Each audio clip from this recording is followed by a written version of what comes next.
방금 우리가 읽은 우리에게 너무나 친숙한 이 가나의 혼인잔치라는 이야기는 포도주가 떨어지는 소위 결핍 상황에서 기적이 일어나는 것으로 시작됩니다. 오늘 이 말씀을 듣고 있는 우리의 할 일은 이전과 전혀 다른, 심지어 내가 상상도 하지 못했던, 이전에 단 한 번도 해본 적이 없는 일을 하나님이 하라 하시면 새롭게 시도하는 것입니다. 여기서 새롭게 시도가 필요하다는 것은 구체적으로 무엇을 의미하겠습니까? 그것은 이미 잘 알고 계시는 것처럼 순종을 말합니다. 그런데 여기서 순종은 내가 하고 싶은 것을 열심히 하는 것이 아닙니다. 순종은 내 마음 내키는 대로 나에게 익숙한, 심지어 내가 해야 한다는 어떤 당위성이 있다 여기는 특정 행위나 특정 행동을 하는 것이 아닙니다. 오늘 본문 2장 5절 말씀을 읽습니다. 그의 어머니가 하인들에게 이르되 너희에게 무슨 말씀을 하시는지 그대로 하라 하니라. 방금 읽으신 말씀처럼 주께서 무슨 말씀을 하시든 가감 없이, 의심 없이, 그리고 무엇보다 원망과 불평 없이 예수님이 말씀하신 그대로 행동으로 옮기는 것입니다. 말이 쉽지 순종은 절대 쉬운 일이 아닙니다.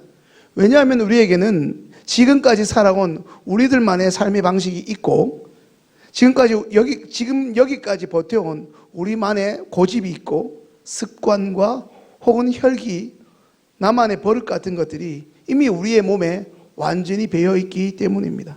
즉 다시 말하면 우리가 어떤 일을 새롭게 시작하기 전에 이미 우리의 생각과 마음을 오늘 이 자리까지 지배하고 있는 소위 편견과 고정관념이 우리도 모르는 사이에 우리의 내면에 존재하고 있기 때문입니다.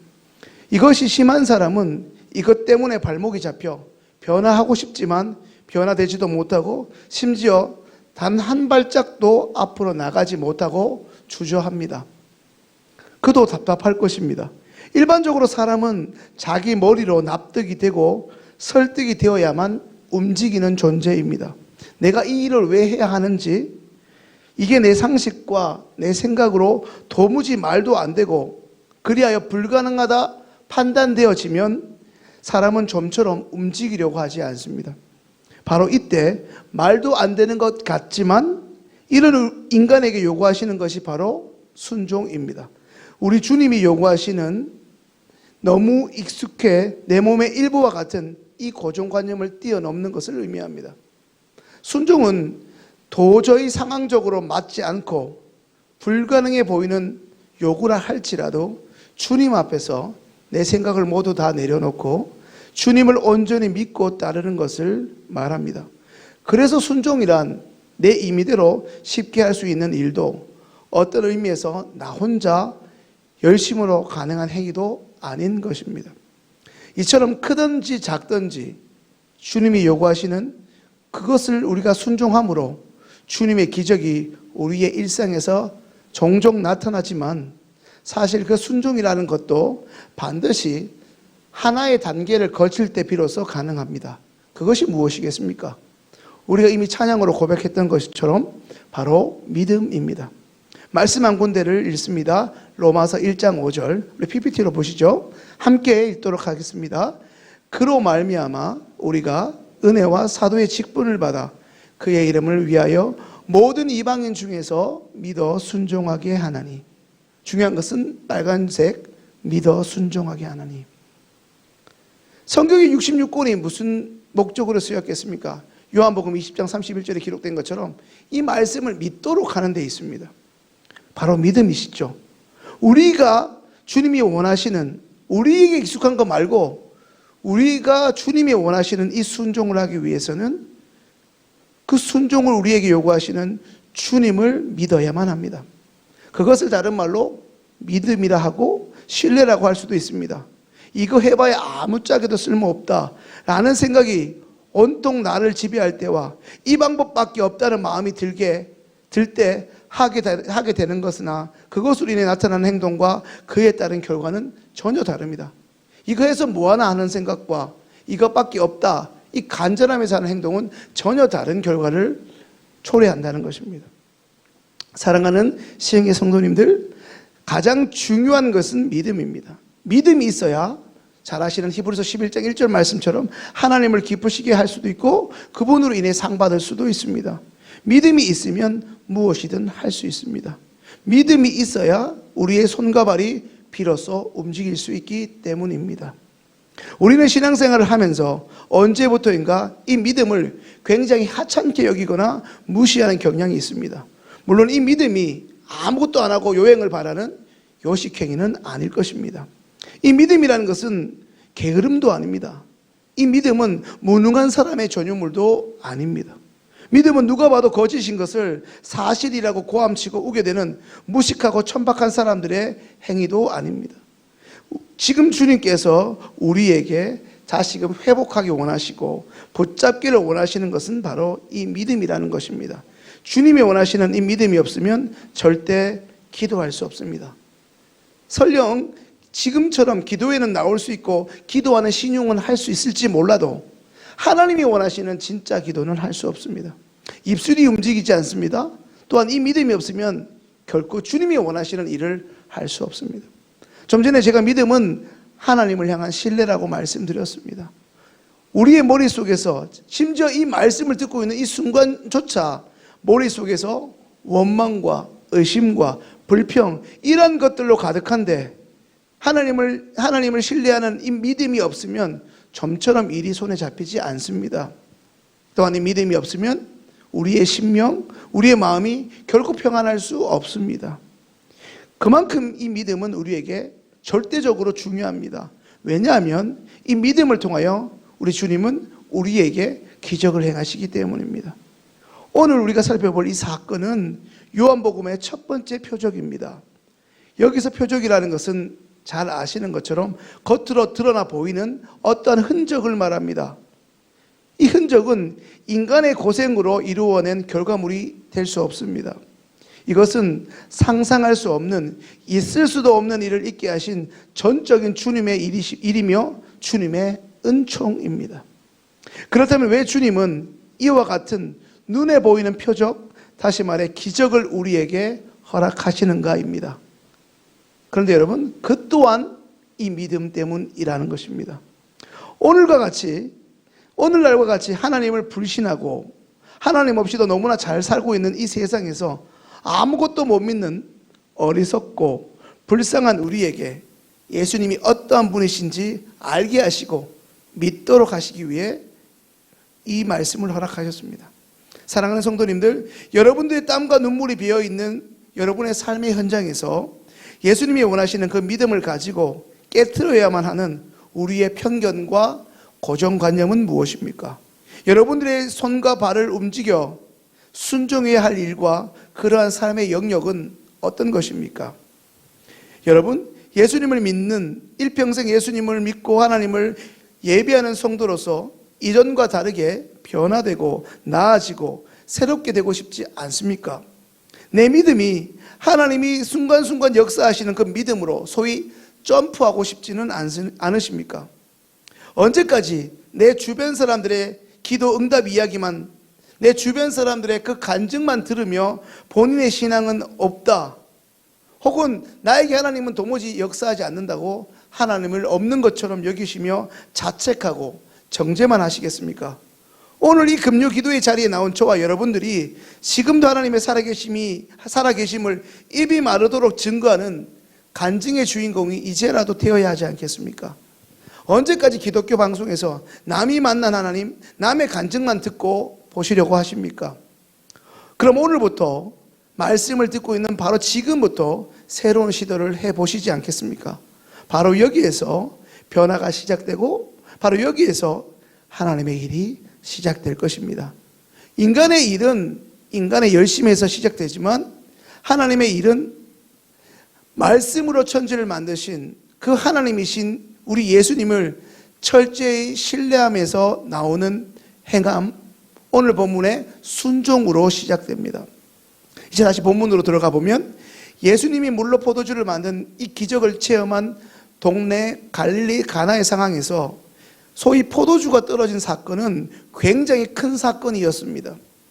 아시는 대로 당시 가족이나 친척의 결혼이나 소위 혼례가 있으면 몇 날 며칠, 심지어 멀리 사는 사람들은 몇 주나 몇 달을 걸어서 와서 잔치에 참석할 수 있었고, 이 잔치에 한번 참석하기 위해서 장사나 자기의 생계와 생업을 포기하고 최소 일주일에서 많게는 한 달 정도를 중단해야만 했습니다. 원근각처에서 이처럼 많은 수고를 하여 오게 된 이 중요한 결혼식, 그것도 이 결혼식의 메인 이벤트라 할 수 있는 피로연 자리에서 너무나 중요한 포도주가 떨어졌다는 것은 있을 수가 없는, 상상하지 못할 일이었습니다. 그런데 말도 안 되는, 있었어도 안 되는 포도주가 떨어졌다, 이 긴급한 일이 발생하자 오죽했으면 예수님의 모친이진 마리아가 자신의 아들인 예수님에게 포도주가 떨어졌으니 해결해 달라고 간청을 했겠습니까? 우리의 삶에 반드시 꼭 있어야 할 포도주가 무엇이겠습니까? 있어야 하는데 언제부터인가 떨어져 버린, 텅텅 비어버리고 고갈돼 버린 여러분들의 삶의 현장에서의 포도주는 어떤 것입니까? 오늘 말씀을 듣고 계신 여러분에게 더 이상 나의 삶의 경험과 지혜를 총동원하고서라도 해결할 수도 없는, 말 그대로 한계 상황, 다시 말해 떨어진 포도주가 우리에게는 어떤 것이냐는 것입니다. 주님의 일하심, 주님의 역사라는 기적이라는 두 글자가 아니고서는 해결의 실마리조차 보이지 않는 우리의 삶의 문제는 무엇입니까? 이제 오늘 본문 5절의 말씀을 같이 읽습니다. 그의 어머니가 하인들에게 이르되 너희에게 무슨 말씀을 하시든지 그대로 하니라 하라. 이 말씀 어디서 보셨나요? 제가 신방전에 보면 생각보다 갈멜산을 많이 가세요. 갈멜산 가면 이거 붙어 있어요. 요한복음 2장 5절. 무슨 말씀을 하시든지 그대로 하라. 또 그거 확인하라고 또 가실 필요는 없고요. 이 말은 예수님의 모친 마리아가 한 말입니다. 비록 자신의 육신의 아들이긴 하지만 마리아는 어릴 적부터 이 예수님의 언행을 마음에 두고 유심히 예수님을 지켜보지 않았습니까? 그 예수님이 지금 이 상황을 해결할 묘책뿐 아니라 능력마저 가지고 계신 분임을 알고 하인들에게 당부합니다. 무슨 말씀을 하시든지 그대로 하라. 모친 마리아에 의해 예수님께로 가게 된 하인들에게 주어진 임무는 바로 그들의 곁에 있던 당시 외출하고 돌아온 이들의 주인의 발을 씻는 용도를 비롯하여 정결 예식에 사용하는 돌 항아리에 물을 채우는 것이었습니다. 그런데 그것 한 통이 아니라 무려 6통입니다. 예수님이 채우라 말씀하신 당시 돌 항아리에는 보통 물 100리터가 들어간다고 합니다. 그러니까 6병이니까 100 곱하기 6은 600이죠. 적어도 600리터의 물을 채우라는 것입니다. 지금 오늘날처럼 꼭지만 틀면 콸콸콸 수돗물이 잘 나오고 정수기가 바로 옆에 있다 하더라도 600리터의 물을 금방 채우기는 쉽지 않은데 2000년 전 그 당시에는 물을 다 일일이 사람 손으로 길러와야 하는 시대이지 않습니까? 말씀을 듣고 계신 여러분들이라면 물을 떠온 하인들처럼 순순히 순종할 수 있겠습니까? 이제 요한복음 2장 7절 말씀을 읽습니다. 예수께서 그들에게 이르시되 항아리에 물을 채우라 하신즉 아기까지 채우니. 여기 중요한 것은 빨간색, 특별히 줄 큰 것 채우니입니다.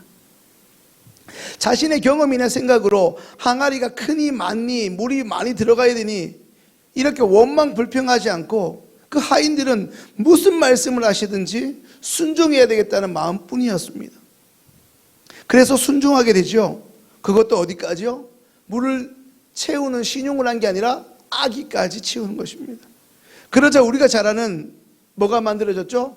예수님표 포도주가 만들어졌고 거기에 있었던 사람들은 오히려 이전 포도주를 먹었던 사람들과 달리 최고급 포도주 와인을 경험하게 되었습니다.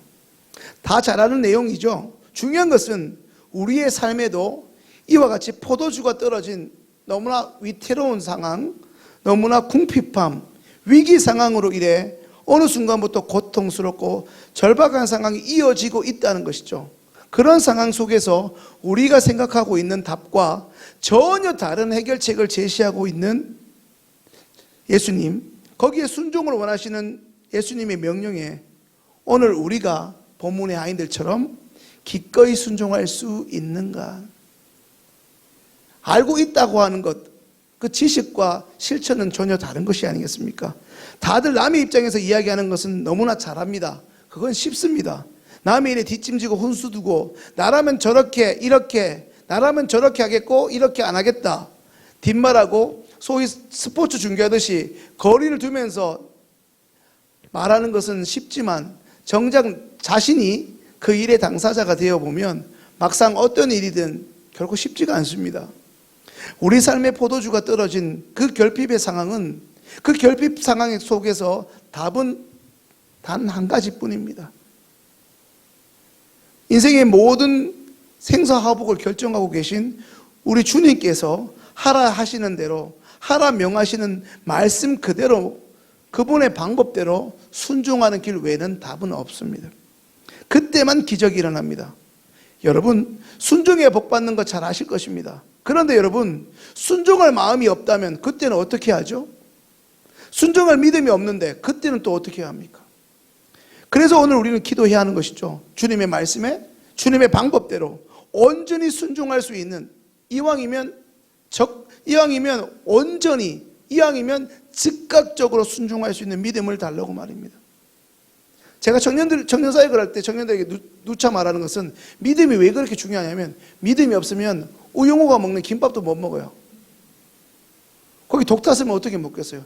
여러분 택시를 타려고 하는데 그 택시에 폭탄이 들어있다면 타시겠어요? 믿음이 있으신 분은 타시겠죠. 폭탄도 피해 가실 테니. 근데 믿음이 없으면 못 한다는 거예요. 그러니까 여기 계신 분들은 단순히 신앙적인 믿음도 있겠지만 믿음이 있어서 사는 거예요.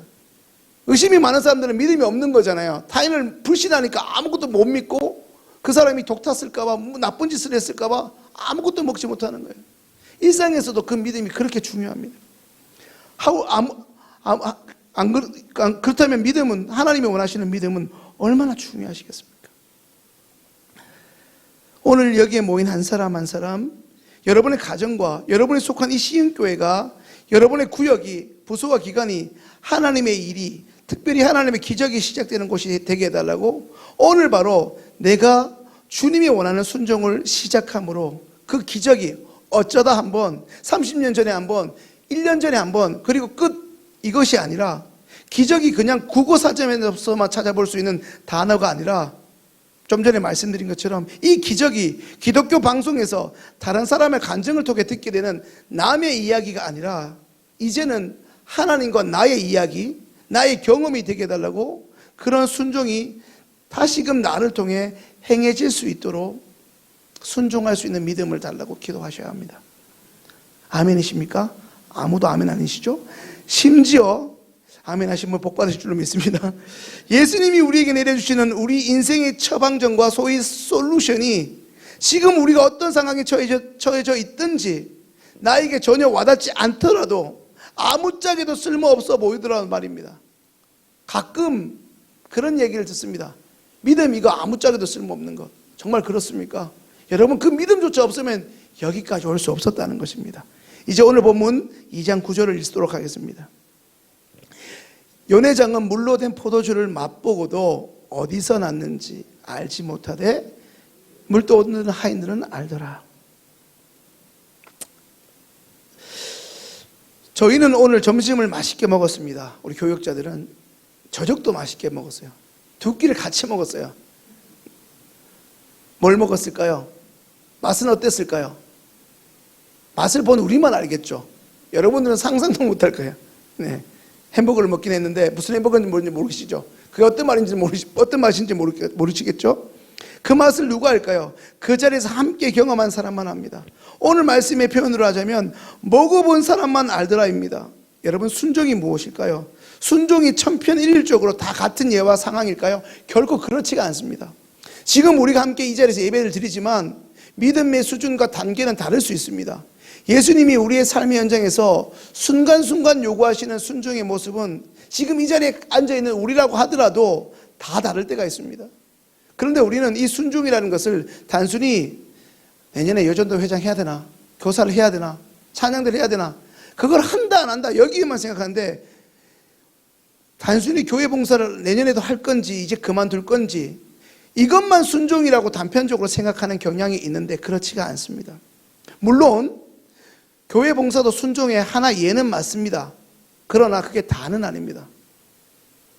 여러분 싫어하시는, 누구나 싫어할 수 있는 회개도 순종입니다. 하나님은 우리 시행길을 두고 기도하라고 우리에게 마음을 주시기도 합니다. 그러나 내가 기도하고는 거리가 멀다고 느끼다고 우길 뿐입니다. 전도를 생각해 보십시오. 전도는 전도 잘하시는 특정 아무개 권사님이 하는 거라고 생각합니다. 근데 하나님은 전도와 전혀 상관없고, 전도하기에는 나는 그렇게 별난 사람 아니라고 얘기하는 그 사람에게 전도하라고 할 수도 있다는 것입니다. 어떤 이에게는 말씀을 집중해서 듣는 것이 어떤 기간에 주님이 요구하시는 순종일 수 있습니다. 더군다나 그 사람이 늘 예배 자리만 빠짐없이 출석할 뿐 단 한 번도 말씀을 통해 하나님의 음성을 들어본 적이 없다면 더더욱 그렇습니다. 마르다와 마리아 자매에게는 분주한 봉사보다 그 순간만큼은 직접 집으로 찾아오신 예수님의 말씀을 듣기를 원하셨습니다.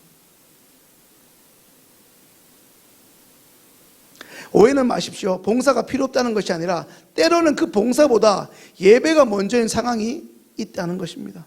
또한 평생 자기만을 위해서 살아온 한 사람에게 하나님께서 다른 이들에게 물질로 섬기라는 마음을 주시거나, 더 나아가 내가 평소 힘겨워하는 이웃에게 물질로 섬기라는 마음을 주시기도 합니다. 여러분, 구약 성경의 나아만 장군의 이야기를 잘 아시죠? 그는 아람 군대의 장관이었지만 동시에 나병 환자였습니다.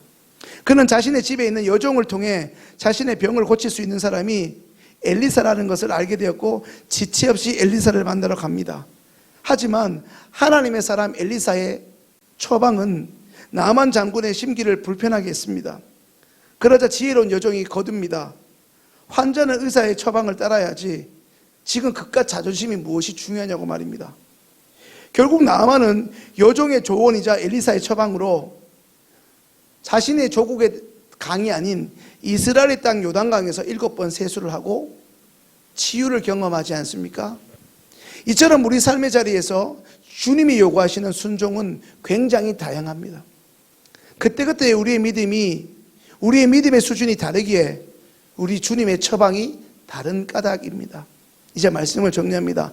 우리의 자녀들이 내 말 안 듣는다고만 속상해하지 마시고, 우리는 우리의 아버지 되시는 하나님의 말씀에 오롯이 경청하고 있는지, 입술로는, 머리로는 하나님의 말씀이 진리이고 능력이 있다고 시인하고 있지만 정작 그 말씀하시는 주님의 말씀에 즉각적으로 온전히 순종하고 있는 우리의 삶의 모습인지를 돌아보셔야 합니다.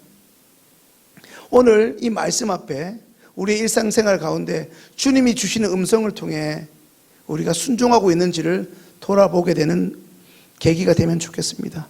다른 사람은 몰라도 오늘 본문의 물도온 하인들, 예수님 말씀처럼 물을 항아리 아기까지 채웠던 그 하인들은 예수님의 기적을 맛보고 경험했습니다. 오늘 우리가 물도온 하인들처럼 순종의 아이콘이 되게 해달라고, 순종할 수 있는 믿음이 오늘 우리에게 다시 회복될 수 있게 해달라고 기도하셔야 합니다. 오늘 이 자리에 있는 저와 여러분 모두가 다시금 주님의 말씀에 순종할 수 있게 되는 은혜가 있기를 소망합니다. 주님이 원하시는 대로 순종함으로 모두가 기적을 경험하는 기적의 경험자여 간증자가 될 수 있기를 간절히 소망합니다.